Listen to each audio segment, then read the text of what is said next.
I'm Jonathan Seil, Chief Design Engineer at Sims Vibration Lab, or you may know us as LimbSaver.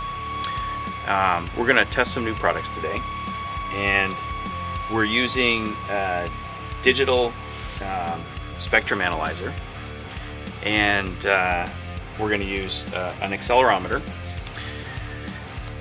One thing you'll notice about this accelerometer, it's very small and very lightweight, so it doesn't have much of an influence on the natural resonant frequencies of the test object, whether it be a bow or a gun or whatever.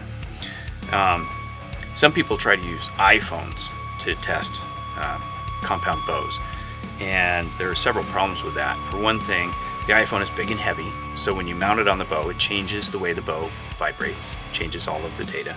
And the second thing is that the iPhone is only good, the accelerometer in the iPhone is only good up to 150 hertz. So maximum 150 hertz. Compound bows, most of them have a peak frequency around 300. So most of the data is up in that range or above, all the way up to 20,000 hertz. And the iPhone's not going to record any of that. So most of your data is actually not even going to be present in the plot when you test with an iPhone. We're testing, of course, from 20 hertz to 20,000 hertz, and again with a very sensitive, very accurate, calibrated accelerometer. We get a trace like this, time domain, real-time plot. We don't do any averaging. It's all raw data. That gives us a clear picture of what's going on.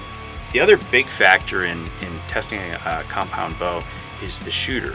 When the shooter holds the bow, he needs to hold with an open grip, an open hand.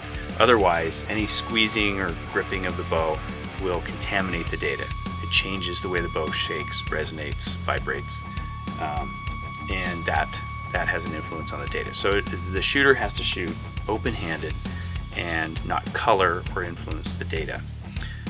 So we use a couple of people here who are trained to do that testing. And then we get nice clean data like this.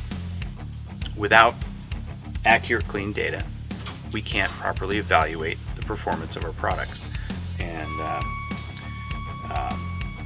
one of our company directives is that our products will not be released to the market until they outperform every other product of that type on the market. So we have to have accurate data to make sure that we are actually performing better than any other product on the market.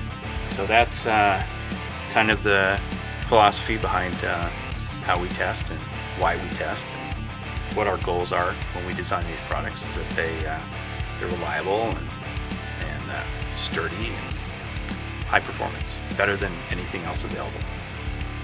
So we're going to have Bill, our test shooter for today, come in and shoot a few sample runs on a stabilizer, and it's one of the new products we're developing for this year.